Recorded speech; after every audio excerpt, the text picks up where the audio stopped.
আসসালামু আলাইকুম রহমতুল্লাহ বরকাতুহু।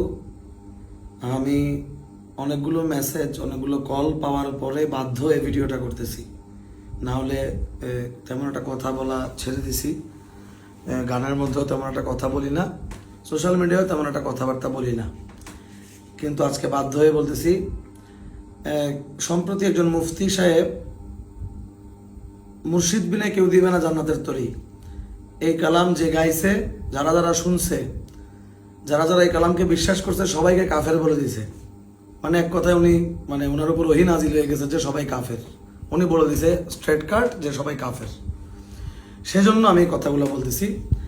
এই একই মুফতি ওনার পীর সাহেব সহ আরও মাস ছয়েক আগে রমেশ ফকির মাইজভান্ডারের একটা কালাম মিমের পর্দা উঠাইয়া দেখবি ওরে মন, রাম রহিম কৃষ্ণ করি মূলত একজন, এই কালামের পিছনে লাগছিল।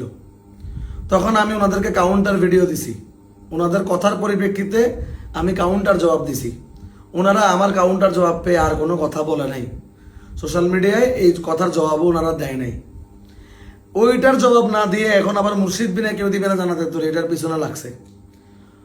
আমি ওনাকে বলবো যে মুর্শিদ বিনে কেউ দিবে না জান্নাতের তরি, এই গানের প্রথম কথা সূরা মাইদায় বলছে আল্লাহ, ইত্তাকুল্লাহ ওয়াবতাগু ইলাইহিল ওয়াসিলা, আল্লাহকে ভয় করো এবং নৈকট্যবর্তী হওয়ার জন্য উসিলা সন্ধান করো। এখন আল্লাহকে যদি আমি ভয় পাই, তাহলে আমি নামাজ, রোজা, হজ, জাকাত সব আদায় করব, কারণ আমি আল্লাহকে ভয় পাই। এই কথা বলার পরে আল্লাহ একটা পার্টিশন দিয়ে দিছে, ওয়া শব্দ উল্লেখ করে এবং বলে দিছে, অথবা বলে নাই, বা বলে নাই, বলছে এবং। তার মানে ইত্তাকুল্লাহ এবং আল্লাহকে ভয় করো এবং নৈকট্যবর্তী হওয়ার জন্য উসিলা সন্ধান করো। তার মানে বোঝা গেল পার্টিশন যেহেতু দিয়ে দিছে, তার মানে নামাজ, রোজা, হজ, জাকাত বা আল্লাহকে ভয় করাটা উসিলা হইতে পারে না। উসিলা কোনটা? বিভিন্ন হাদিস শরীফের মাধ্যমে আপনারাই বলেন যে আহলে বায়াতে রসুল সাল্লাল্লাহু আলাইহি ওয়াসাল্লাম, মানে আমার নবী যাদের হাত ধরে বায়াত গ্রহণ করার জন্য বলেছেন, আমাদের আওলাদ রসুলরা যাদের হাত ধরে আমরা বায়াত গ্রহণ করি, মুর্শিদ যিনি একটা লাইভ গাইডলাইন, মানে আমাকে প্রত্যক্ষভাবে সরাসরি আমাকে যিনি পথ দেখাবেন, ওনার হাতে হাত ধরে তওবা করে আমার ওসিলা তালাশ করতে হবে। আমার মুর্শিদই আমার ওসিলা। সেজন্য কালামের মধ্যে বলছেন মুর্শিদ বিনে কেউ দিবে না জান্নাতের তরি। আমি যদি জান্নাতে যাইতেই হয়, তাহলে আমার একটা গাইডলাইন লাগবে যে এই পথে হাঁটলে আমি জান্নাতে যাব। এই গাইডলাইনটা আমাকে কে দেখাবে? আমাকে এই রাস্তাটা কে দেখাবে? আমার মুর্শিদ দেখাবে। সেজন্য কালামের মধ্যে বলছে মুর্শিদ বিনে কেউ দিবে না জান্নাতের তরি, কোরআন দ্বারা প্রমাণিত। আমার ভব সিন্ধু পার করাবে বাবা ভান্ডারী। ভব সিন্ধু মানে হচ্ছে সংসারের যে যাতনা, আমরা অহংকারে ডুবে যাই, মোহতে পড়ে যাই, লোভ লালসায় মগ্ন হয়ে যাই, সংসারের এসব যাতনাকে বলা হয়েছে ভব সিন্ধু। এই ভব সিন্ধু পার করাবে কে? বাবা ভান্ডারী। কিভাবে পার করাবে? ঠিক যেভাবে বাবা ভান্ডারী ওনার খলিফাগণদেরকে পার করিয়েছেন। যেমন বাবা ভান্ডারীর অসংখ্য খলিফা আছে, অসংখ্য অগণিত খলিফা আছে। আপনারা, আমি একজন নাম বলতে গেলে বহু নাম। ওনারা সবাই দুনিয়ার মোহমায়া ত্যাগ করে আল্লাহর পথে ওনারা সবসময় ছিলেন। আমরা চাই আমাদেরকে বাবা ভান্ডারী এই দুনিয়ার মোহমায়া থেকে আমাদেরকে দূরে রেখে আমাদের ভব সিন্ধুটাকে পার করাই দেখ বাবা ভান্ডারী। সেই জন্য আমরা বাবা ভান্ডারীকে ভব সিন্ধু পার করাবে বাবা ভান্ডারী কথাটা আমরা সেজন্য বলছি। যাই হোক, গেল। এই কালামটা লেখা হয়েছে শফি বাবাজানের নামে। এখানে বলা হয়েছিল ভব সিন্ধু পার করাবে শফি ভান্ডারী। এখন শফি ভান্ডারী জিনিসটা এভাবে বলতে আমার কাছে একটু সংকোচ লাগে, সেজন্য আমি সরাসরি বাবা ভান্ডারীর নামটা নিই। গেল। এবার আসি মেইন পয়েন্টে। আমি জানলে কি আর করতাম গো না বাবা মাওলানা, না জানিয়া ভুল করেছি ক্ষমা করো না, বলে দিয়েছেন কাফের হয়ে গেছে। আচ্ছা যাক, সূরা নিসার 64 নম্বর আয়াত। আমি হয়তো মিথ্যাও বলতে পারি, আপনাদেরকে দেখাই। এই যে সূরা নিসা আয়াত নাম্বার 64, আমি বের করে দেখাচ্ছি।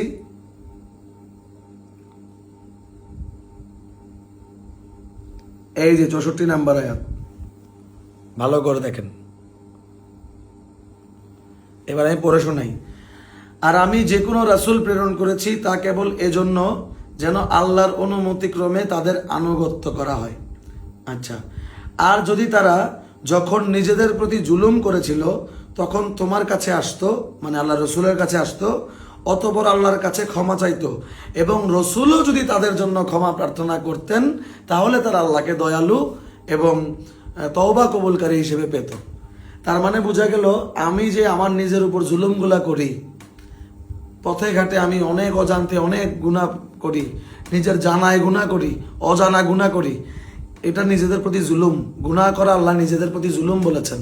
যারা গুনাহ করে আল্লাহ বলেছেন তোমরা যারা গুনাহ করো, খারাপ কাজে লিপ্ত থাকো, তোমরা নিজেদের প্রতি তোমরা জুলুম করতেছো।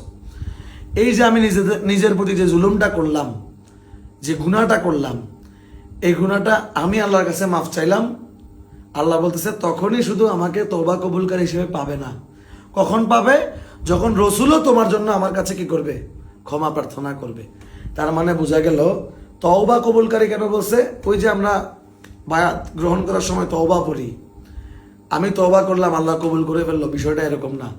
বিষয়টা হচ্ছে আমি যখন মুর্শিদের হাতে হাত ধরে বায়াত গ্রহণ করে আস্তাগফিরুল্লাহ রাব্বি মিন কুল্লি যামবি ওয়া আতুবু ইলাইহি লা হাওলা ওয়ালা কুওয়াতা ইল্লা বিল্লাহিল আলিয়্যিল আযীম পড়বো, তখনই আমাকে আল্লাহ তওবা কবুলকারী হিসেবে আমি আল্লাহকে পাবো। যেভাবে রসুল প্রার্থনা করলে পাবে, সেভাবে এখন আমরা রসুলকে পাই নাই। রসুল সাল্লাল্লাহু আলাইহি ওয়াসাল্লাম ওফাত হয়ে গেছেন। রসুল সাল্লাল্লাহু আলাইহি ওয়াসাল্লাম আমাদের জন্য কাকে রেখে গেছেন? ওনারা আহলে বায়াত রেখে গেছেন। এই জন্য আমরা বাবা ভান্ডারির কাছে যাই, মুর্শিদের কাছে যাই, যে যার যার হাতে বায়াত তার কাছে যাই, ওনার কাছে গিয়ে আমরা তওবা করি, ক্ষমা প্রার্থনা করি আল্লাহর কাছে। ওই জন্য আমার লাইফ গাইডলাইনের কাছে আমি বলতেছি যে আমি না জানিয়া ভুল করেছি, ক্ষমা করো না। কারণ আমাকে যিনি পথ দেখিয়েছেন উনি যদি আমাকে অ্যাকসেপ্ট না করেন তাহলে আল্লাহ আমাকে অ্যাকসেপ্ট করবে না। উনি আমার গুনাহগুলোকে যদি শুধরায় না দেয় তাহলে আমি শুধরাইতে পারবো না। সেজন্য আমি সরাসরি কার কাছে মাফ চাচ্ছি? আমার মুর্শিদের কাছে মাফ চাচ্ছি। এটার আরো বিভিন্ন ব্যাখ্যা অনেক উলামা আলেমরা আছেন মাইজবানা শরীফে, ওনারা দিতে পারে। আমি তো আলেম না, আমার ক্ষুদ্র কেন যতটুকু ধরছে আমি অতটুকু বলতেছি। এবার আসেন, তারপরে বড় আশা নিয়ে কান্দি তোমার শ্রীচরণ ধরি। এই পার হওয়ার আশায় আমি আমার মুর্শিদের শ্রীচরণ ধরে কাঁদতেছি। আমার মুর্শিদ যেন আমাকে দয়া করে। উনি দয়া করলে আমি রসুলের দয়া পাবো, উনি দয়া করলে আমি আল্লাহর দয়া পাবো। That's it. এবার আসেন পরের লাইনে কি বলছে? লা ইলাহা ইল্লাল্লাহু মুহাম্মাদুর রাসূল বলছে সেই নূরেতে শামিল হলো নূরেরই পুতুল। ওই যে ঘুরে ফিরে কথা একটা, যে আহলে বায়াতে রাসূল সাল্লাল্লাহু আলাইহি ওয়াসাল্লাম, আল্লাহ আমাদের নবী আমাদের কাছে দুইটা জিনিস রেখে গেছে, একটা কোরআন আর একটা আহলে বায়াত। ওই নূরের সাথে এই নূর শামিল হয়েছে। বর্তমানে বেলায়েতের যুগ চলতেছে, বেলায়েতের যুগে আমরা মুর্শিদের কাছে যাব। যখন নবুয়তের যুগ ছিল তখন সাহাবীরা নবীর কাছে যাইতেন, সাধারণ মানুষ নবীর কাছে যাইতেন, হিন্দু বৌদ্ধ মুসলিম খ্রিস্টান যা আছে সবাই আমরা এখন বেলায়েতের যুগে এসে মুর্শিদের দিকে যাই। আচ্ছা যাই হোক, ভিডিও লম্বা হয়ে যাচ্ছে। আপনাকে আমি আর কি বলবো, আপনি এর আগের কথার জবাবগুলোও দেন নাই, এখনো আমি আপনাকে এই ধরনের কথাগুলো বলতাম না। বলতেছি মাত্র একটা কারণে, আমাকে দুনিয়ার মানুষ মেসেজ দিচ্ছে, কল দিচ্ছে। না হলে আমি একদম নিয়ত করছিলাম যে আমি কোনো ভিডিও বানাবো না, কারণ আপনার সাথে কথা বলা ফাও। আপনারা দাড়ি আছে, টুপি আছে, আরবি পড়াশোনা করছেন, এরপরে আপনারা এমন এমন কথা বলেন মনে হয় যে আমরা শিশুদের সমাজে বসবাস করি, এরকম কথাবার্তা আপনারা বলেন। আবার আপনারা বসতে চাইলে কি বলেন যে ওনাদের সাথে আমরা কেন বসবো, ওরা একটা গায়ক কাওয়াল, এদের সাথে আমরা কেন বসবো, আমরা বড় বড় মুফতিদের সাথে বসবো। আমি বলছি আগে মাইজ ভান্ডারির কুকুরদের সাথে বসেন, আমরা মাইজ ভান্ডারির গোলাম, আগে গোলামদের সাথে বসেন, তারপরে যদি আমরা ফেল হয়ে যাই মুফতিদের সাথে বসিয়েন, আগে আমাদের সাথে বসেন। গান গাই বলে নিজেরা আমাদেরকে এত ছোট মনে করবেন না। আমরা পড়াশোনা করে তারপর গান বাজনা করি, গান বাজনা আমাদের রুহের খোরাক, সেজন্য গান বাজনাতে আসছি, না হলে আসতাম না। এটা আমাদের অন্তরে খোরাক দেয়। যথেষ্ট পড়াশোনা করে তারপরে এই জগতে আসছি।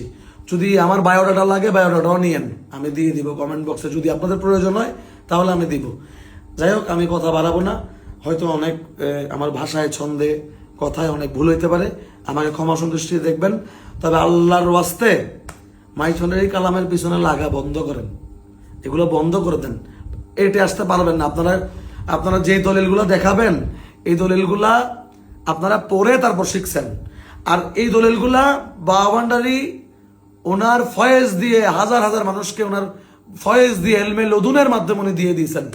আপনারা পড়ার পরে দেখছেন, বুঝছেন, আর ওনারা না পড়ে দেখে ফেলছে। অনেক তফাৎ আছে। আল্লাহর রাস্তায় এগুলা বন্ধ করেন। আমিও আপনাদের সাথে কথা বলতে চাই না, বা আমরা যারা আছি আপনাদের সাথে তর্কে যাইতে চাই না। কারণ হযরত কেবলা একটা বাণী আছে, ফাসাদ বা বাহাস করিও না, এতে কোনো লাভ নাই।